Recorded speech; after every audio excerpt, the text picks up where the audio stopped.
All right, well, thank you so much for joining us today for this event, Why Counselors Give Us Hugs at NACAC, hosted by Scoir, the College and Career Network. I'm Liz McGonigle, a Managed Subscriptions Engagement Strategist for colleges at Scoir. I bring about 13 years in the college admissions space of experience, and I'll be leading the conversation today. So we're joined by Chris White, who is a school counselor at High Tech High, and Sebastian Brown, an admissions counselor from University of Oregon. I'll let each of them give a brief introduction before we jump into our conversation today. So I'll pass it off to you, Chris. Great. Thank you, Liz. Such a wonderful opportunity to be here. Thank you so much. Chris White, my current role is I'm the Executive Director of College Counseling with the High Tech High Network. This is my 24th year with the High Tech High Network, and I've enjoyed every minute of it. Just briefly, what the High Tech High Network is, we have 6 high schools in San Diego, we have about 40% of our students on the free and reduced lunch program, and about 38% first generation. So what I love about our network is that it's a true equity project where we're supporting students from all socioeconomic backgrounds and ethnicities. Prior to High Tech High, I was on the admission side actually as well. So I was at the University of San Diego for 6 years as Assistant Director of Admissions. So wonderful to be here. Thank you so much, Chris. And we'll pass it off to you, Sebastian.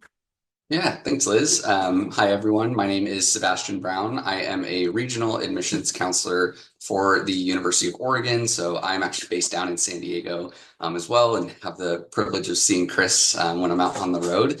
Gives me that energy to get through a long travel season whenever I do get to interact with folks like him. But I've been just solely on the admissions side. I was previously with my alma mater at the University of Redlands, and then switched over to the regional world about 3 years ago. So again, loving every second of it. Excited to be here. Awesome. Thank you both. We're really thrilled to have you here at this very busy time of year. So today we're going to be sharing a little bit about how Scoir helps solve challenges for both high schools and colleges collectively. You might know Scoir from our humble beginnings as a guidance system for high schools and counselors, but now Scoir is this massive network connecting colleges with students, parents, and guardians and counselors throughout the admission process. The focus for today is to really zoom in on what Scoir is and who Scoir helps. The genesis of this for me came from attending NACAC my first year working at Scoir. And it was my first year not attending NACAC as a representative from a college. And as I stood at the Scoir booth, we had all of these high school counselors coming up to our team. We had members of our support team and our high school customer success team there coming up and giving us big hugs. They were pumped to see their Scoir representative. And I was like, what is this? I had known Scoir as a document delivery service, as something I had used for visits. And yes, I had started working at Scoir, so obviously I had a more in-depth understanding of it, but I was really blown away by this excitement that counselors had when they were coming up to the Scoir booth. And then the fun additional layer was that they'd be at the booth chit-chatting with Chris from support or Kelly from support. And suddenly they'd see one of their buddies from the college side of the house, grab them, pull them over, and start explaining what Scoir was. So essentially, these counselors were like doing our jobs for us at NACAC, which was really lovely, kind of them.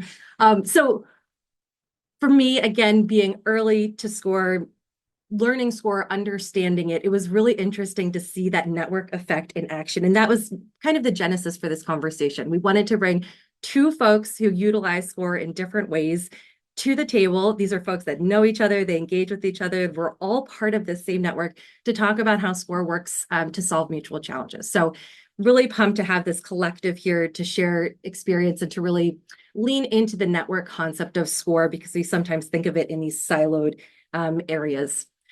We'll be focusing, because there's a ton to Scoir and a lot that we could be focusing on, we're just going to zoom in on 3 particular areas. So we'll talk about how Scoir bridges the gap or provides support around visits, the high school visit experience, and then we'll dig into the match experience, my matches for both high school students and colleges, and then the parent guardian outreach that's available on Scoir. So that's the game plan for today. We're really excited to dig into the conversation. All right, so we're going to jump in and just share a little brief overview of what Scoir is before we dig into our conversation. So Scoir, at its most basic, is an admissions network connecting students, parents and guardians, counselors, and colleges to expand access in higher education and improve outcomes by providing free tools for students to make informed decisions. There is a lot to Scoir, so I'm just going to focus on the primary groups that work in our network. So Scoir started as an affordable and responsive CRM for high schools and districts to support students' post-secondary options, both college and non-college. We contract directly with high schools and districts, and now over 10,000 counselors use Scoir to help their students look for colleges, build lists, send documents, schedule visits, send surveys, engage with linked parents and guardians, and more. Chris will be digging into all of that for us. And related community-based organizations are also now on Scoir and able to utilize it like a high school to support students with their post-secondary options and pathways and to keep everyone in the loop, something I'm really excited about. The why behind all of this is the students, right? When Scoir was founded, we set out to create something that was truly student-centered. So for them, Scoir is this safe space where they can explore, find college fit, and streamline their post-secondary planning process. Because we contract directly with high schools, students are most often required to use Scoir for their college search journey. However, the feedback that we get is that they actually like using it, which feels like a major win with high school students. And because we make it very clear to students from the get-go that we do not sell any of their personally identifiable information, their PII, these students feel safe exploring and sharing more about their preferences and plans within the Scoir system. I think that's really important to lean into. Students use Scoir to help figure out those post-secondary plans and to stay in connection with their counselors and their linked parents and guardians, making it this really efficient one-stop shop for students in the process. Speaking of parents and guardians, they can also explore on Scoir independently. However, most of our parents and guardians are linked to their active student on the platform through those high school connections. This allows them to also explore colleges, to make suggestions to their student, and to connect with their linked counselors so that everyone again stays in the loop. And finally, last but not least, for colleges and universities, Scoir is used to attract, engage, and convert good fit students for institutions. As the preferred and much loved 6 to 12 grade solution for all things college and career readiness, college partners can connect with students where they are, already required to engage with college and career search and discovery as early as their freshman year. And because these students are self-reporting their data with the confidence that their PII won't be sold, these college partners are able to reach high-intent students with segmentation. We also, in addition to having college solutions, have an application in conjunction with the Coalition for College. So really an expansive network. There's a lot of great things going on. And today we want to lean into, again, that network effect and talk about how Scoir solves some mutual challenges. So before we dive into things more completely, I'd love to ask Chris and Sebastian how you two know each other in the college admission space. So I'll pass it off to the two of you. Well, great. Thank you, Liz. So I guess maybe in Southern California, there's this going joke down here where, you're only 6 degrees of separation from the University of Redlands. There are so many admissions representatives. I think there's some mentorship that had been happening there, that folks come into admissions, they stay in admissions at Redlands, or they come to the high school side. And so anyway, speaking of NACAC and relationships and community, I think it was 3 years ago, I think in Houston, where a close colleague of mine, University of Redlands, of course, admissions counselor that I'd gotten over the years, she was checking in, I'm checking in, and then of course here comes Sebastian checking in as well. And from there, I'm walking him to his hotel room, just hanging out, talking and chatting. And then, of course, he was with Redlands then, but now he's with the University of Oregon now. So anyway, just have had great conversations. We've found some real personal connections with sports and other things, and just he's become not just a colleague, but a good friend as well. So anyway, I don't know, Sebastian, would you add anything more to that? Yeah, it's crazy. I mean, shout out to Jamie Groff, who's now on the high school side, but yeah, she was the director at Redlands, my supervisor, and basically like on the street of Houston was like, hey, you really need to get to know Chris. And anyone that has given Jamie a hug, I'm like, all right, this is someone I need to know. And it started with Houston and then just kind of developed from there. And ironically, I didn't have San Diego as a part of my territory. But when I switched to the University of Oregon, and then it became kind of the core part of my entire job, Chris was one of the first people, that I reached out to, and has been a great network. And it's been fun, for us to go back and forth and, how to kind of share these opportunities with one another, and, know Chris through the WACAC sphere and NACAC, all those great places. So, all roads lead to NACAC. A couple of those have Redlands along the way, which is always a lot of fun. Right. And it's always more fun when Sebastian comes to visit. And then, so I forgot to thank you, Sebastian. He left his duck with me. So I appreciate it. Thank you. I didn't get a chance to thank you for that. So Nice work, Sebastian. Awesome. Well, thank you guys for sharing that. And now, related to that, Sebastian's visit, we're going to dig into visits, how Scoir bridges the gap between high schools and colleges in this specific space around visits. So, brief explanation of visits. Many of you in the college admissions space in the audience today may know Scoir initially as a visits tool. That's how I came to Scoir as well, was scheduling visits. It was one of the earliest tools that Scoir created for college partners to link the high school and college experience. And when I was a road warrior back in the day, it was like, I had like a whole life epiphany when I started using Scoir visits, because suddenly there was a map view and I could see all of the high schools, and it blew my mind. I didn't have to have my like wild Excel spreadsheets listing all of the schools and all of the students and all of the places to schedule visits. I could see all of the schools. I could see where I was driving. I could schedule the visits and then hop over to another system to schedule the rest of them. So I was an early fan of Scoir visits, as I'm sure many of you are in this space.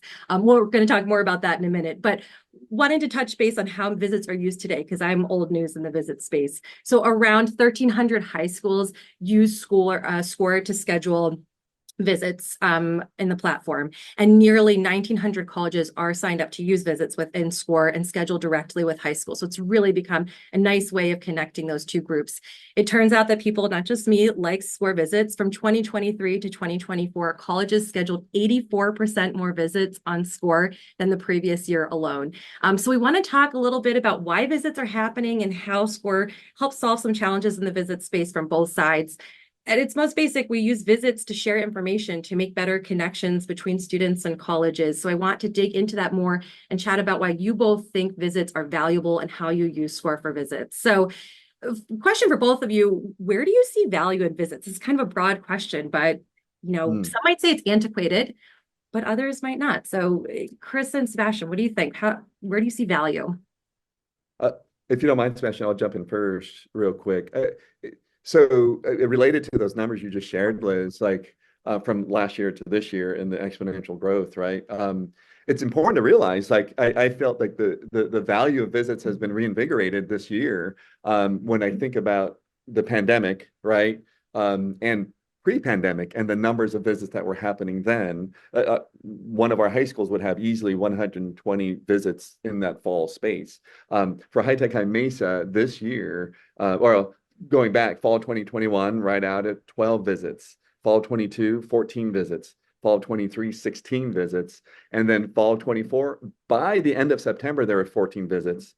And then, of course, we'll have about 41 overall in this one high school, right? So there has been a huge spike, related to your numbers from last year to this year. And I will just say the value of the visit is priceless. And again, it's just a reminder of me, because there was that moment of like, okay, we're not doing as many visits. Okay, there's more time maybe to be with students. But now as representatives come through, I am totally reminded this year of the value of the personal connection that these students need more than ever, I feel, on the high school side, and the connection that they're making with the admissions reps and making it very, very real for them.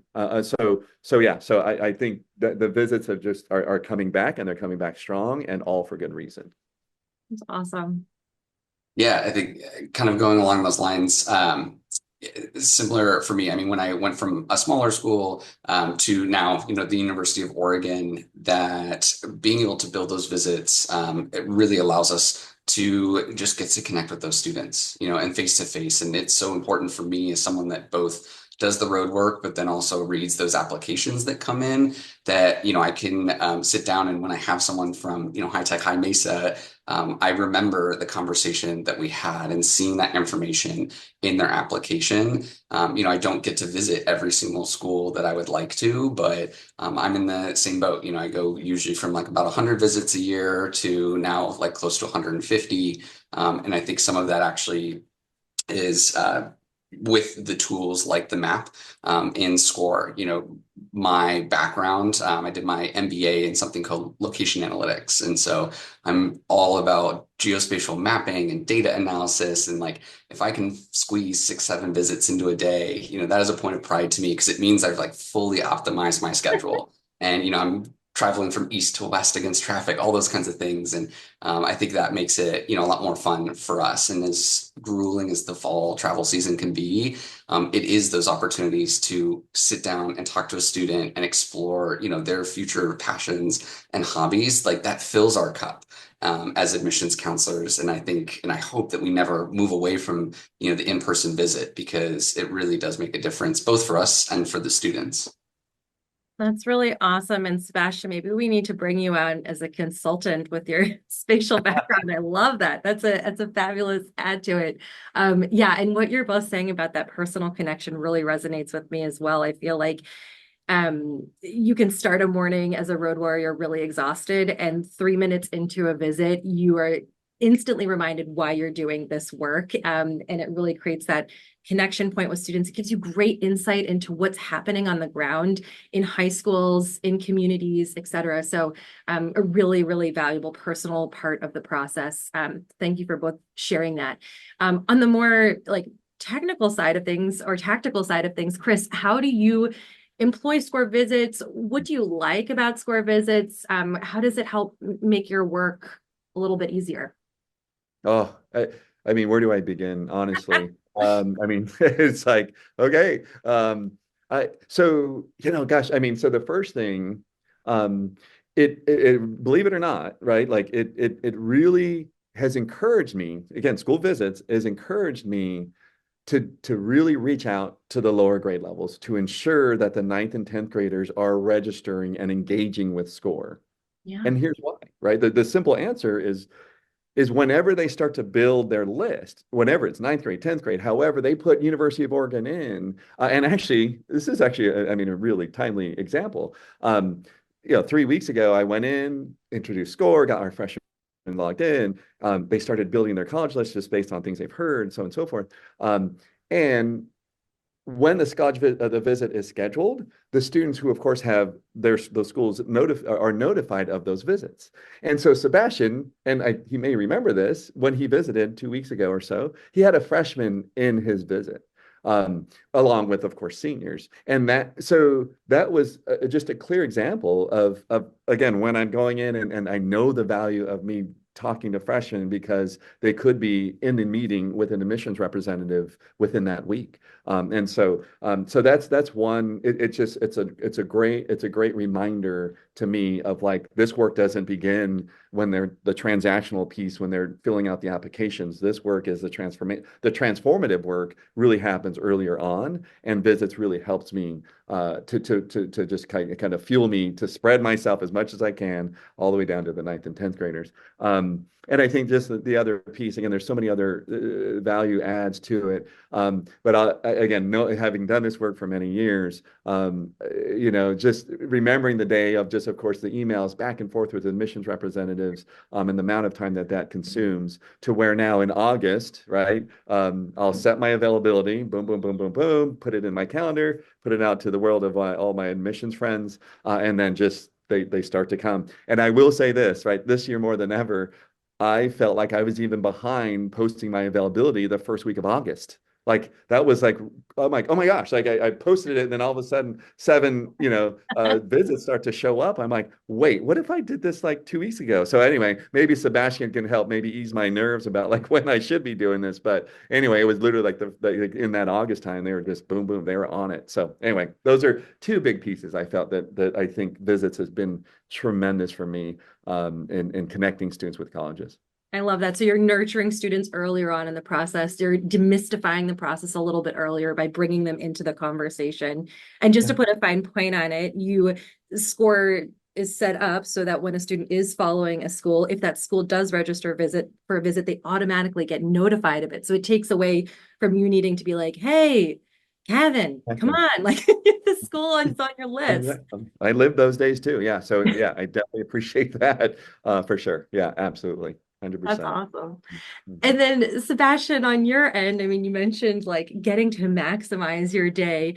What challenges do you feel like you run into on the college side? And, how does this visit experience maybe help or assist with some of those challenges? Yeah, I think one of the hardest things for me is what is the expectation when I'm walking into a visit? A lot of times when I'm using other systems, I have no idea if I have no students, if I have one, if I walk into, last week, they're like, yeah, we're bringing in, all of our Avid classes. And now all of a sudden I'm presenting to a room of like 100 people. And I'm thinking, thank goodness that I brought in, enough materials, because 8 years of doing this, I have a lot of anxiety around, just having enough things for folks. I so appreciate even just the little thing, like I check Scoir in the morning. Okay, when I'm going to High Tech High Mesa, there's 500 students signed up. I kind of have a realistic expectation about what that visit's going to look like and the things that I'm going to talk about.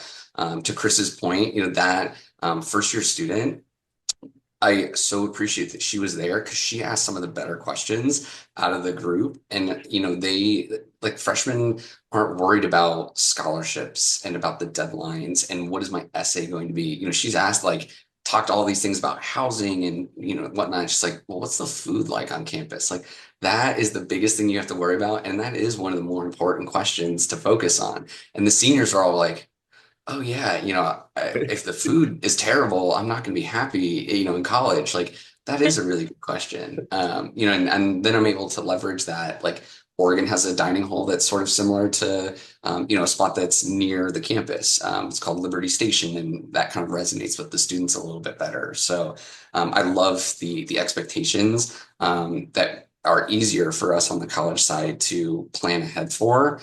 And the communication, as Chris alluded to. I think there, are inevitable days where traffic is unexpected, and I know that I can just message someone through Scoir and that will be received. If I don't have that personal relationship with someone like Chris, where I'm just going to text him, I can message a counselor, and I know that they're going to get that much quicker than that email communication back and forth. Or one of the other high tech schools needed to like reschedule with me.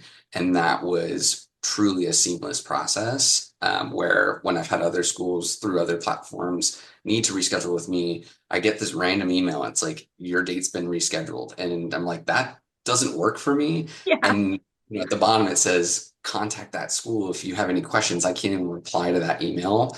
And now I have to go digging for, their contact information. It's really just kind of a more complicated process. So I really appreciate that sense of communication that is just more streamlined, more simplistic within Scoir. I think I would love if there was a Scoir app that I could just do it on my mobile phone as opposed to web-based. So, maybe some future development folks can dig that up. But I think where it is right now, it's much easier, even when I'm on the road and, not at home, be sitting down in front of a computer. I can still do that when I'm at a Starbucks and kind of floating around. That's awesome. Thank you for sharing. And yes, we'll put in a plug with our product team about that. I think that's a great suggestion, because you're right. You don't need one other logistic to figure out when you're on the road. That's never needed. Awesome. Thank you both for sharing your thoughts. Any final thoughts on visits that you feel would be helpful to share with the crew? Um, just so you know, Sebastian, yes, that young girl also provides opinions about our food here at our school. So yeah, not surprising. So I just the last logistics piece, more in the weeds of it, but I think one of the most valuable parts of the visits from the high school side is that I remember the day before, days before the visits platform was, we had to have a list of students to kind of like provide to teachers for attendance, and of course even reminding students of the visits.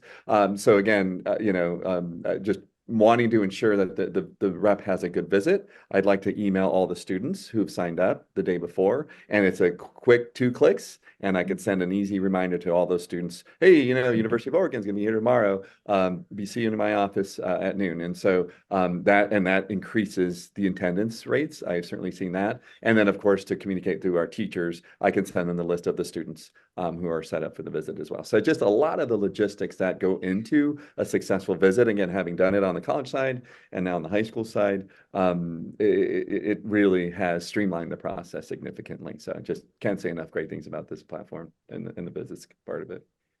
Awesome. Thank you. Is you mentioned the PII stuff earlier, and I think that's one where when, I see 15 students, signed up for my visit, maybe not all of them are able to attend that day. The college side of me really wishes that, I could reach out to that student. Like I know who they are, Yep. but I actually find a lot of comfort that I don't have all of that information. It is up to the student to sort of engage and reach out to us first. And I do appreciate that the student data is protected in that way, that we can't just have sort of unfettered access to reaching out to them unless they've come to our visit or they've kind of allowed us to reach out to them via email or text, whatever that looks like. So I think that is also kind of an important part of the process, is putting the students first, and if they want to engage with us. Yeah, I love that you brought that up, Sebastian. I totally agree with you on that. Very cool. Well, thank you both for sharing your thoughts on visits. We're going to keep cruising along to our second big area, which is related to my matches. So this is kind of a fun one for me. I'm going to give you probably a bit of an annoying analogy, but it helps me think about what matches is. So I'll explain what matches is, and then we'll dig into some questions. So Matches was born out of a request from our community for some tech to help students find schools that would be, you guessed it, a good match, right? So I like to think of Matches as that awesome high school counselor that walks up to you in a college fair. You're in this super overwhelming college fair. There's hundreds of colleges. You're standing in the doorway. You're panicking. What do I do? Who do I want to be? Where do I want to go? Where do I start? And they come up and they ask you what you like and what you're interested in and things you're curious about. And they say, great, now I'm going to bring you to a couple of different college tables. You might end up liking those schools, you might not, but at the very least, your horizons have been expanded in the process.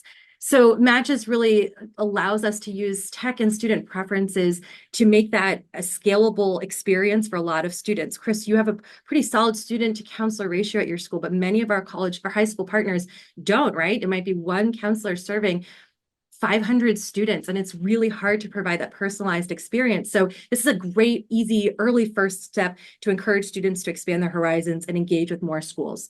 So as I mentioned, matches are powered by student preferences, and they help surface schools that the student may not have heard of, but that might be a good fit for them. We know that colleges on the college side are looking to expand their reach, right? And so as of this summer, schools, college partners can now connect with students who are matched by sending a message to those matched students using segmentation to reach specific groups. So an example would be, maybe you have a specific scholarship for in-state students. You can send a message to students who match with your institution based off of their preferences that they've shared and say, hey, just as a heads up, we've got this great scholarship for in-state. If you'd like to learn more, click here, right? It's not a hard push. It is important to remember with matches, and Sebastian, you just mentioned this, we continue to protect PII. So personalized information for match students is not shared with our college partners. The only way they can connect with these students is by selecting matches for their messaging audience. So we again try to keep control in the students, and then in the student experience, those matched messages go to a different inbox, so it doesn't junk up their space if they don't want to engage with those schools, but it at least says to them, hey, this might be something that would be a good fit for you. So that's a brief overview of what Matches is, both from the high school perspective and the college perspective. Would love to dig into both of your experiences in terms of reaching more students and then helping fit happen or find. So actually this time, let's start with Sebastian. What ways are you looking to find students who would be a good fit for your school? Yeah, I think especially for a school like Oregon, we're just so multifaceted, right? We have a very eclectic student body, and so we have folks that are coming into our honors college, and they're also applying and getting into like Ivy League schools, and then we have students that are maybe just starting the process a little bit late, and they don't get a lot of guidance. They don't have it's funny you say like students walk into this college fair room and they don't know where to start, and like that amazing counselor you're talking about is someone like Chris, but not everyone has a Chris in their world, unfortunately. And so to be able to get started in that way, I think is really important for sort of leveling that playing field when it comes to access and exposure and equity. But we have students that are really invested in the fact that we have a fantastic football team, and that might be the first thing that they get, kind of Oregon on their list for. But it's not just that surface level, right? It goes much deeper than that. The matches allow us to really then say, well, you're interested in something like child development. We have this really unique brand new program that is sort of a 2-2 combination, and it's the a most amazing fit academically for them. And they didn't think of Oregon as a place like that when they started with, you've got a cool mascot. And I'm always a little envious. I think of students right now, like, yes, this process is stressful and it's confusing, but the leveraging of technology and companies like Scoir, I think really are a tool that not enough folks are using. I always tell my personal story that I didn't know what I wanted to study. I didn't know where I wanted to go. I went to a well-funded public school in Colorado, and I ended up applying to about 35, almost 40 schools. And that's how many I clicked submit to. I had done my research on probably a few hundred and really wish there was something like the Matches tool that probably would have taken a good half of those schools off my list and saved me a lot of time and effort during my senior year to really focus on schools that I knew were a good fit, more than just sort of the marketing, top level of we've got a great this program or we have small class sizes, but to dig deeper, have kind of that knowledge that people like Chris do of actually, I think this smaller school, would be a great fit. I feel very fortunate and lucky I ended up at the school that I did. I feel like it kind of stumbled onto a school like Redlands that doesn't always end up, on people's list, but getting that initial start, I think, is important for a lot of students with those matches. That's really excellent insight, Sebastian. And do you feel like your approach, like at the university, has changed to finding more students, reaching them, and bringing them into the conversation?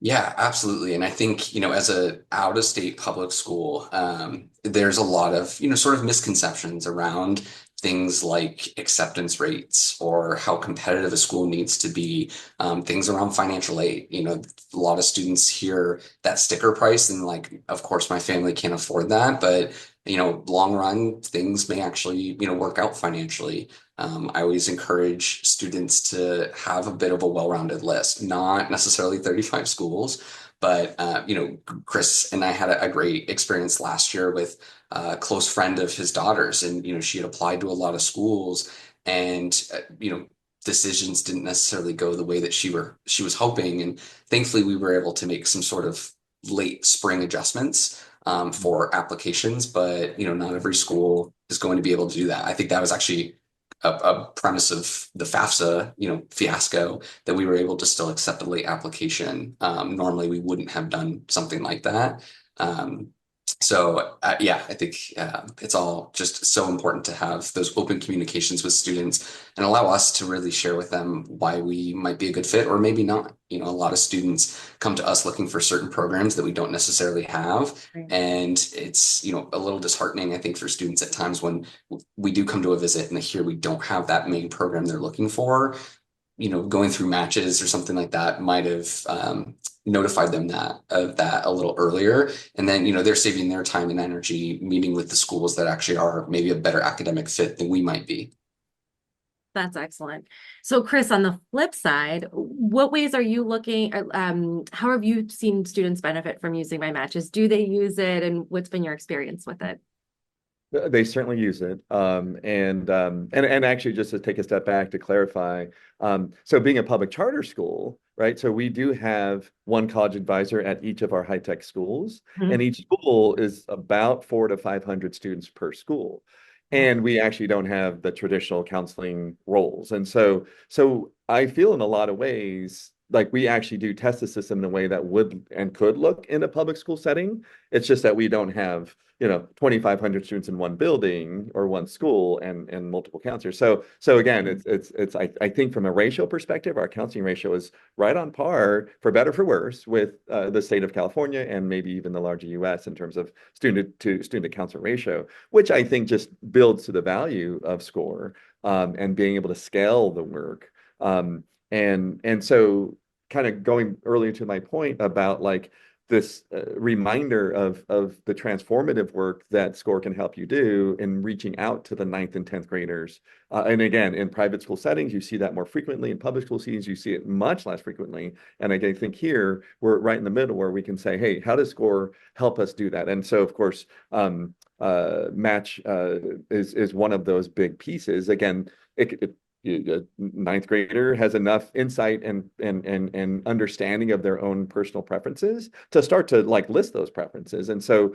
it's a quick 5-minute, survey that the student can take that then we can capture that information on like, okay, what their academic interests are, of course, their personal interests, distance from home, all those specific factors that I think any solid college counselor would want to sit and at least get an initial surface level understanding of where a student is. But then even without even me meeting with them in 10th grade, right, Scoir starts to generate colleges that will match that student's list of interests that the student has, and it shows up on their dashboard, and they can start to click away at certain colleges. And I've seen this over the years as students start to get to me when I start to that individual relationship in junior year. They really do. And again, a cross section of socioeconomic and ethnic backgrounds, they have on two sides, right? Again, it's about fit. And of course, Sebastian referenced that phrase often, right? It's this process about, it's not a prize to be won, it's a match to be made, right? And that is just something that when those students think, again, they have a great mascot, they have a great football team. It's like, yes, and, right? Like, what's the deeper? And then, in a visit like Sebastian's, he can hopefully dig into the deeper, our marine biology program. We have on the coast, we have this school and all these things. Like, he can really dig into those more valuable conversations. So that the match really helps the student feel confident in why that school is a good fit for them.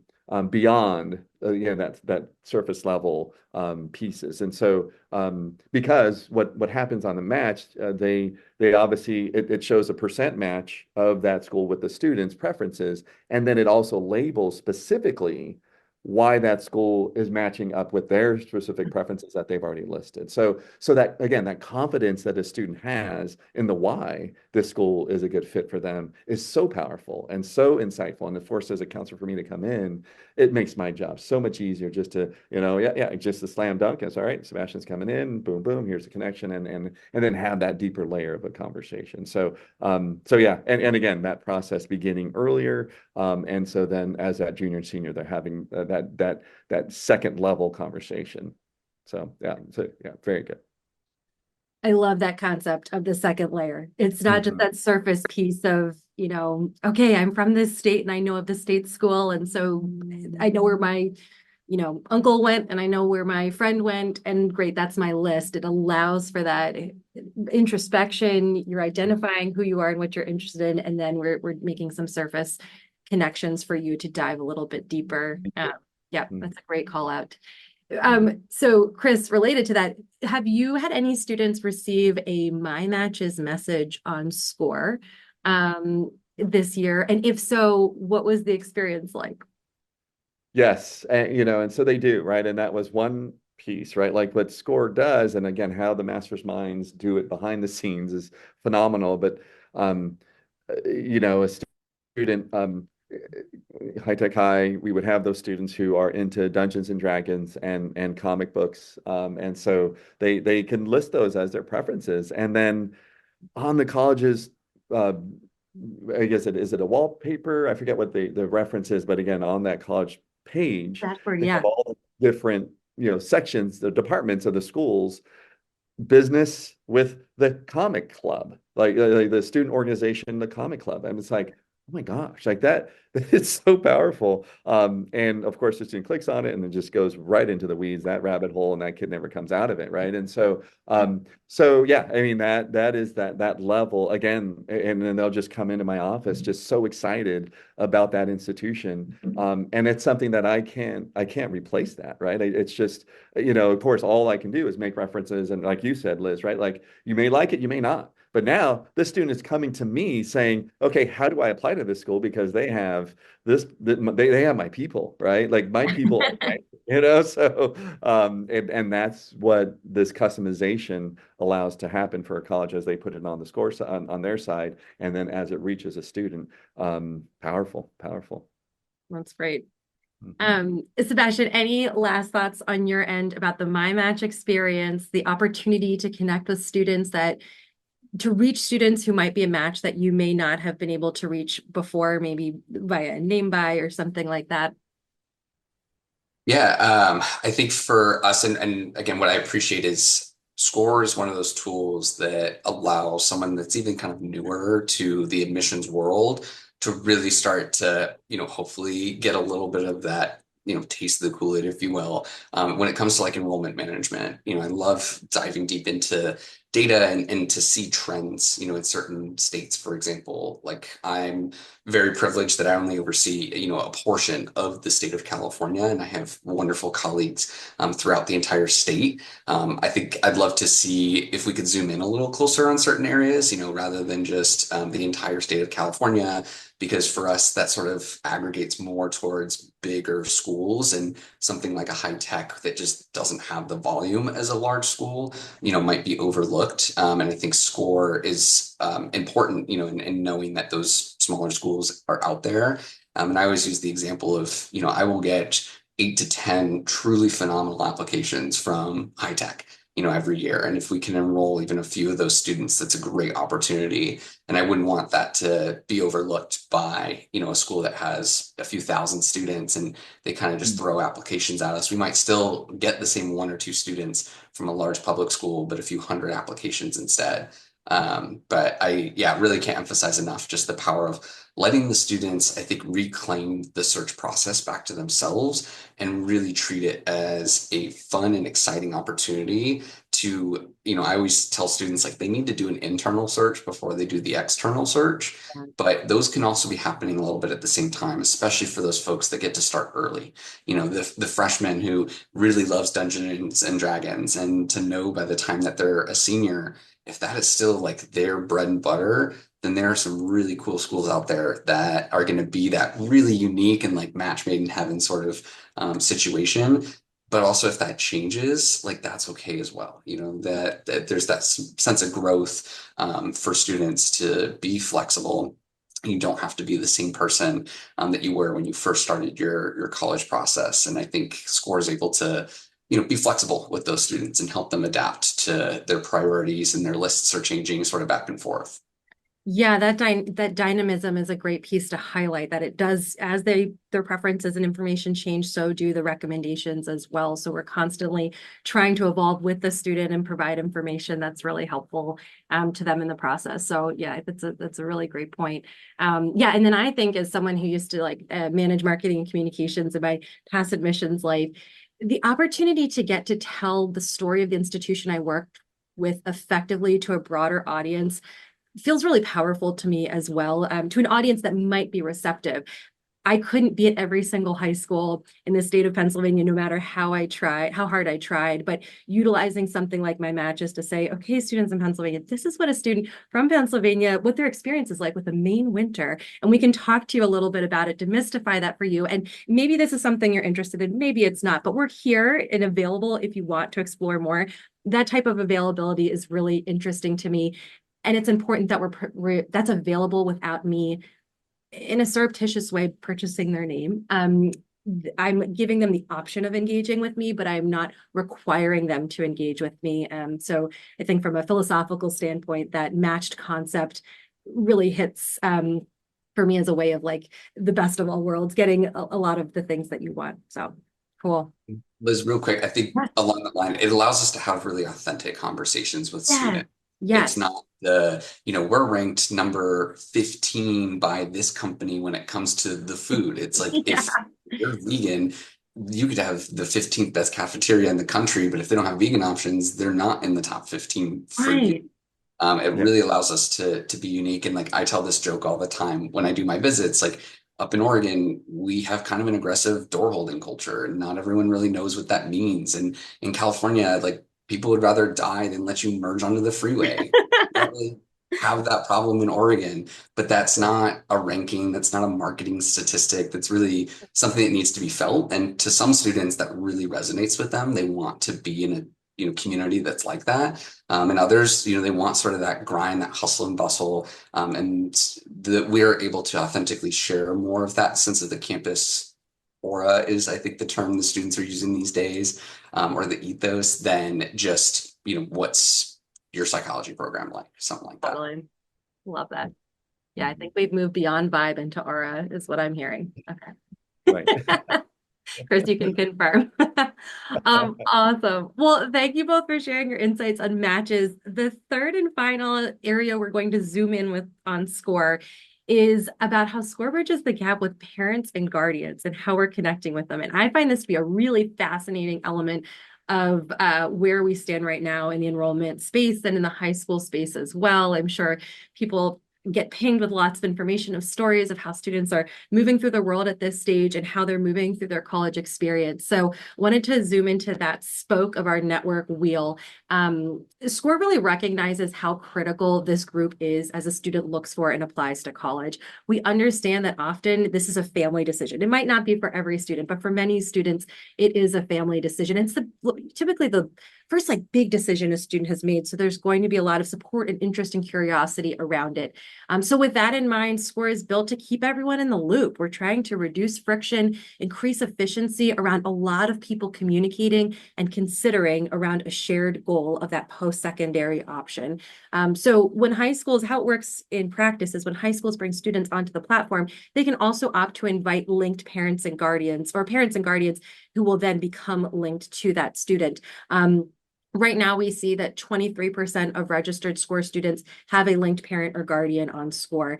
And Scoir is unique in the fact that if a student follows a college, that opens up the ability for a college partner to then go ahead and communicate directly with those linked parents and guardians through Scoir in-app messaging. So it's not buying a list of mom@gmail.com names. Rather, it's engaging with people who have opted into this experience.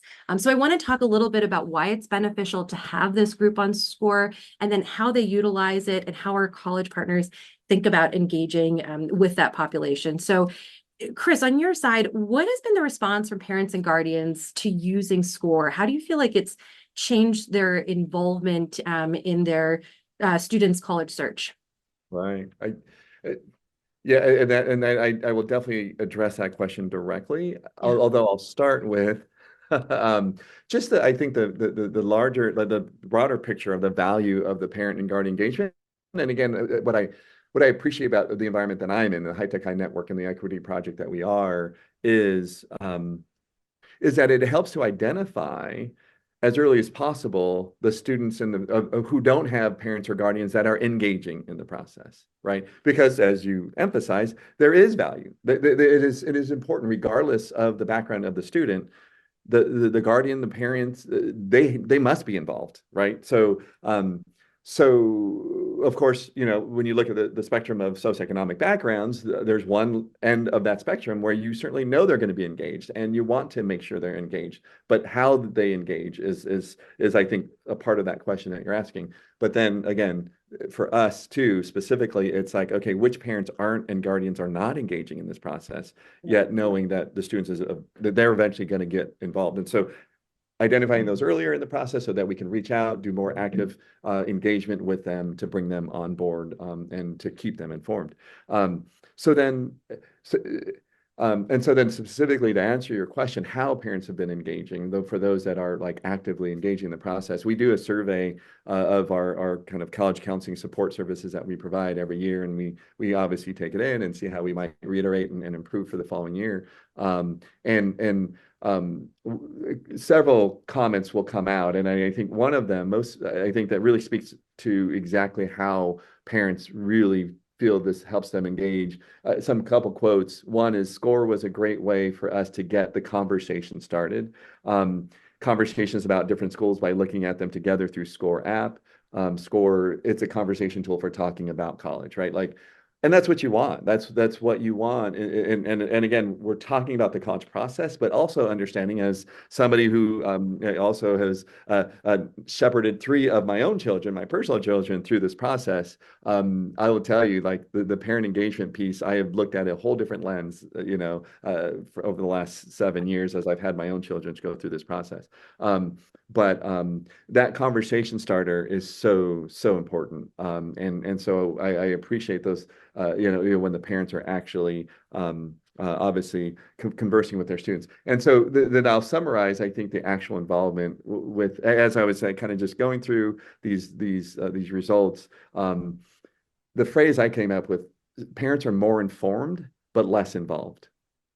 And so they obviously are getting the information. They're able to see this timeline, that it's all about the timelines and steps for parents. It's all about the timeline and steps. Like, what's the deadline? What do they need to do in order to meet that deadline? And as long as they have that information, it actually, right, like you can sense this, like the anxieties or the stresses about the process start to lessen. And so they're more informed that way, which I think is great. Uh, and less involved. And so actually there was another quote that I think it summarizes this pretty well. Yeah. Scoir provides a space for me to connect in and to be connected and informed, makes easier easier for me to show where and how to support while keeping my child in the driver's seat. Like that was like, oh my gosh, like that's what we want, right? We want the child, the student in the driver's seat, taking ownership of the process. And actually learning through my own children's lives, like, we shouldn't take it away from them, right? Like, this is their time to actually take ownership, have like this responsibility of making this major decision of their own life, obviously, and giving them that to them, right? But also, of course, knowing they're still 17, 18-year-olds, and they just, they don't know all the details. They've never been here before, right? So how do we inform them of what they need to do? And just that partnership is so important. So I really feel like the tools that Scoir gives the parents, again, the opportunity to suggest, but not to move into following or applying, right? Like they have limitations on the parent engagement, but also enough to really feel involved and engaged in the process. So I just feel it's really helped to build a healthy environment with me and our students, and of course me with the support network that is behind the student. That's great. That quote is fantastic. And I feel like sums up so much of what the hope is for something like this in the process. And yeah, just to highlight when you were mentioning just the tactical element for people who might be less familiar with the counselor experience on Scoir, parents and guardians can suggest a school to a student and they can say, yes, I'd like to accept it, or no, I'm not going to accept it. And again, that's us actively saying, this is your process. You own this, right? Hopefully not creating too much friction at the dinner table, but at least reminding them of their power in the process. So Yes. very cool. Mhm. So how about for you, Sebastian? How engaged do you find parents and guardians to be in this process? Yeah, I think Chris summed it up perfectly. They definitely have a lot of information, and I think most parents want to put their students in the driver's seat. I think what's challenging is when there's either a lack of information or it gets to these sort of stressful times, the, nature of kind of the parent mode kicks in and they just like want to step in. They want to help. They want to do it. It always makes me laugh. I've talked to a couple parents and they're really anxious and they'll kind of let it slip. They're like, yeah, when I was filling out my student's application, I noticed this. And I'm like, let's back that, bring it back just a little bit. You Yeah. don't want to sell yourself out, but I think that's what I like about, this network is that it is the students, they have to sort of give the thumbs up on the parent allowing to be a part of the process, which for some students, they don't want any part of that. And that's perfectly fine. I think with those like how we engage with the parents, even on our dashboard. I can see like with University of Oregon, we are trending kind of above that national average in the number of parents that are engaged. Well, that informs to us that maybe we need to change our communication style a little bit. If I am giving a reception to admitted students in the spring, it might be a little bit more focused on kind of the parent worries. I actually invited a parent who is a college counselor at another high school in San Diego, but her daughter is a freshman at Oregon. And so we, invited her to kind of talk about that parent perspective. And, when we talk about things like logistics, getting up to campus, for example, to a student, I tell them like, you can drive to Oregon. It's going to take you a long time though. And they kind of start to realize like, oh yeah, California is a really long state and it will take more than 8 hours to drive to Oregon. Or what are the logistics behind, getting on a flight? Are there direct flights? Or, if you've never had a layover before and then that second leg gets canceled, like a lot of students haven't had those kinds of experiences.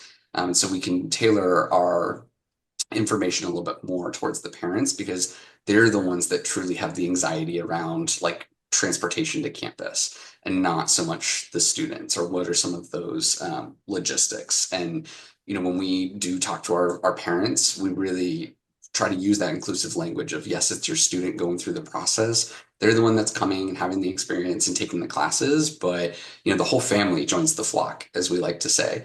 And it really is, they're maybe the ones helping financially, but need to have that communication well in advance. And I think for those really eager parents that want to be involved in everything, this part of Scoir where it's like students first and then parents sort of as in the sidecar is a good sort of healthy transition into what will be the student experience once they're on our campus. It's always very frustrating for parents that are very hands-on with the application process. They start at any school and then they call for, grade checks, or my student isn't feeling well, is the health center open?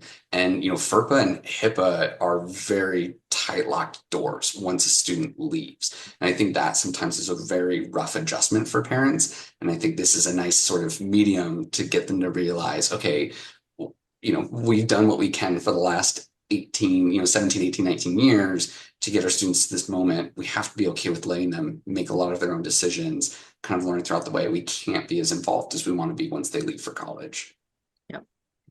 Yeah, and that point of, kind of thinking about the different needs of information for those different sets is a really interesting one. We used to actually, at a previous institution, have two different tours, one for parents and guardians and one for students, because they wanted to talk about different things. And I think of that when we're advising our college partners on the messaging that they're using. I'm like, something that you're sending to the student might not resonate with their parent or guardian. They have distinct interests and fears and curiosities. They're getting those New York Times alerts with all of the scary stories about all of the things that are happening on campus. Speak to that, and then the student wants to know about how good is the food and what does it look like to go to a football game and can I get into my major? So really different conversations to be had. So I like that you also think about tailoring your conversation when students and parents and guardians are coming to campus as well to speak to their distinct interests. Sebastian, knowing that they're a really interesting, engaged, involved, an influential population, how do you as an office think about engaging with parents and guardians in the prospective student phase of the process? Yeah. We do have a parent newsletter, that sorts to go out. But that typically comes after the application has sort of come in. That's usually more when we're engaging. I think a challenge for us is helping students and parents identify when is the right time to start to have those different conversations. Like you mentioned, a lot of times we're collecting info, whether it's from a college fair or a name search, those kinds of things. And then we will send out, a text message to a student. And I remember, sending one out to a student in our system and then getting this response back and was like, oh, thank you for the reminder. You really saved my bacon. And it's like, this is not a student at all. No one speaks like that. And it's just kind of a parent, again, sort of outing themselves as they had given us their phone number and not their students. And whether that was, a common mistake or just more for protection, those kinds of things. I think that's something that we're trying to be better about, is letting parents know we authentically want to communicate with your student because they're in the driver's seat. But I think there are better ways that we can maybe include the parents, again, sort of in that sidecar option of that they're just as an important part of this process. But we do try to communicate that, early throughout the fall and of course the spring. Like I said, we do a lot of parent communication more after students applied and been admitted, especially when inviting them up to campus or sending things in the mail at home, those kinds of things. Yep. Chris, on your side, do you see any value to parents and guardians being engaged prior to a student applying to a college? Absolutely. Absolutely. I mean, as a student, so they're, as they're applying to the schools, I think the biggest part, as we're experiencing right now, with this November here and applications going out, right? It's almost like that first real conversation with the parents is, okay, the application fees are here. So now it's like, okay. And so, you don't want that to be the first, like, like, okay, give me $280 so I can apply to these schools. And as a parent, you're like, wait, like, okay, yeah. So is this what life is going to be like for the next 4 years? And in some reality, it kind of is. But you're the bank. But it doesn't have to be that cold at the beginning, right? So so this evolution of the students' lists, right? The following to, and then it goes back to the communication with the parents, and they can visually see the tangible movement of the following to, or suggesting to following to applying to applied. And so when that application comes in, it's like, okay, yes, like, okay, here's the $280 to submit your application. So I mean, it's just that one part, because you want to help, because you're setting up, again, now as a parent, having gone through the process, you're setting them up for a healthy kind of relationship as their child goes off to begin their post-secondary life, right? And so thinking of it that way, not just in this, again, transactional piece, but this transformative relationship that the student is having with their parent and guardians, how can we utilize resources and tools to help that communication happen so that they can start to define in their minds and their lives how they're going to be, because of course they're going to continue to be in each other's lives well after high school and into college. So anyway, yeah, so I think it's really, really important that that does happen. That's great. Well, and that's one of my favorite parts with the Scoir messaging, being able to message. So if a student follows an institution, you can actually set up an automated message that goes directly to the parent and guardian that says, hi, your student just followed us. Here's a little bit more about who we are. You can segment that for income level and say, hey, this is what financial aid looks like at our institution, or this is what it looks like to be an out-of-state student at our institution. So having that way of communicating directly with parents and guardians at a specific point in time when their student is taking action can be really powerful. And then to your point, Chris, the opportunity to nurture and engage parents beyond the like, give us money, you're making the case for the institution, the place where their Yes. student will hopefully thrive and flourish before having this transactional moment. So some real highlights there. Well, I want to be mindful of time. I know you all have a lot to get back to. So we're going to move on to just closing thoughts. You all have shared incredible information. It's been really fun and interesting for me. Again, as someone who's not on the road, having chit chats as I walk in and out of college fairs or, spying someone with their college logo at a Panera, it's fun to hear more about your experiences, what you're doing on a day-to-day basis. So just a couple of closing thoughts. The first is a broad question that I wish I had thought about candidly a little bit more when I was in working for specific institutions. You both are really engaged in the higher education space. You hold leadership positions, you're engaged in events that happen. Do you have any suggestions on how your two sides of the desk can stay more connected or do a better job working together in this space? That's a good question. I mean, I think organizations, like I'm a part of the WACAC board, where we're always trying to think of more of those opportunities to create that collaboration. I think we kind of move in cycles of the summer, we're off for living our own lives, and then the fall comes in, and it's nice to be able to reconnect, with truly some of our like close friends, and we only feel like we get to see them a couple times a year. And then when it comes to the like processing side of things, the stress starts to compound a little bit more. And I'm sure you, Chris, will get a student whose like grades get kicked back because of our system. He's like, oh, Sebastian in Oregon, it's my arch nemesis this week. Like this is such a, rough process. And then we, move into the spring, and all of a sudden like we're friends again. I think it's Yep. having opportunities, like Scoir. So I know I reached out to like one of our processing folks and was like, hey, on the true like back end side of things, what is this like? How does Scoir maybe compare to other platforms? And he's like, to be honest, we don't even really like acknowledge that Scoir's there, and that is the best thing possible, right? Like it is not a problem consistently when uploading things into Slate. He's like, the worst thing I can say is that we get a school report for every student that applies from a Scoir school. And if we're getting, 80 apps from one school, that is kind of a little extra. But if that's the worst thing that we can complain about, like that's a pretty, privileged place, to be able to complain from. So I think, yeah, just the fall to spring, the communication is already there. Just allows us to streamline some things a little bit better between the two of us. But I don't know if you have any different thoughts, Chris. No, I just add on to that. Of course, that cycle and that flow, the seasonal piece of our relationships and how it works. And for me, I just immediately think about, obviously the conferences and the associations that are out there, the regional, the nationals, and Sebastian is so active in them.